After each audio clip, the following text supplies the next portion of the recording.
গণতন্ত্র এই বিষয়টা কি 1863-তে আপনার আব্রাহাম লিঙ্কনের সেই যে এক ধারা সে আবিষ্কার করলো যে democracy is the government of the people, by the people and for the people. গণতন্ত্র হলো এমন একটা শাসন ব্যবস্থা যেখানে জনগণের উপর, জনগণের মাধ্যমে জনগণের ক্ষমতা চলবে, অর্থাৎ যেই নিয়ম নীতিতে জনগণের শাসন চলবে, জনগণের আইন চলবে, এটাই গণতন্ত্র। সেখানে গণতন্ত্রে দেশের মালিক হবে জনগণ আর তারা আইন করবে। আর আমরা বলি রাষ্ট্র, এটার মালিক হলো আল্লাহ। অনেকের গেঞ্জির পিছনে লেখা আছে people are source of all power, জনগণ সকল ক্ষমতার উৎস। নাউজুবিল্লাহ, জোরে বলি, সকল ক্ষমতার উৎস কে? আল্লাহ। এটা প্রথম কথা। তাহলে গণতন্ত্র এটা তারা বলল, এটা হলো একটা বিষয়। আমাদের কথা হলো সূরা বানী ইসরাঈলের 111 নম্বর আয়াতে যে কথাটা আছে, একদম সূরা বানী ইসরাঈলের সর্বশেষ আয়াত, ওয়ালাম ইয়াকুল্লাহু শারীকুন ফিল মুলক, আল্লাহর রাজত্বে কোনো শরীক নাই। বলেন আল্লাহর রাজত্বে কি নাই? শরীক নাই। দেশের রাজত্ব কার? এই আল্লাহর রাজত্বে কোনো শরীক নাই। এটা ইসলামী আকীদা যে দেশের রাজত্ব হবে এটা আল্লাহর মালিকানা। এটা গণতন্ত্র, এটা মালিক হবে না। এটা আমাদের ইসলামী মূল্যবোধে বিশ্বাসীদের আকীদা।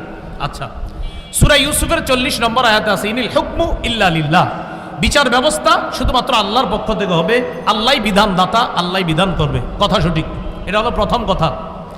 দ্বিতীয় কথা খুব ভালো করে মনে রাখবো, ইসলামী হুকুম অনুযায়ী গণতন্ত্রের যেই বিধান, এই বিধানকে মানতে হবে। এই বিধান না মানার কোনো সুযোগ নাই। ইসলামী হুকুম অনুযায়ী গণতন্ত্রের পক্ষে কেউ না, কোনো ওলামায়ে কেরাম না। এটা হলো দ্বিতীয় কথা। এবার মূল কথাটা শুনেন। তাহলে হুজুর যেহেতু গণতন্ত্রের পক্ষে না তো কি করব?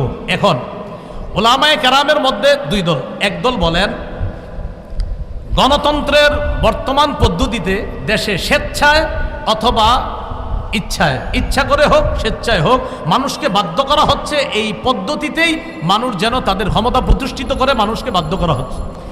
বাধ্য করার কারণে ওলামায়ে কেরাম আজিমত এবং রুখসতের মাসালার মধ্যে রুখসতটা গ্রহণ করে ওলামায়ে কেরাম চিন্তা করলেন, যদি ওলামায়ে কেরাম দায়িত্ব না নেয় নাস্তিকদের হাতে দেশ চলে যাবে। ওলামায়ে কেরাম যদি দায়িত্বে না আসে তাহলে ইসলামী বিরোধী যারা শক্তি আছে তারা এদেশে তাদের শক্তিশালী পাকাভুক্ত হবে।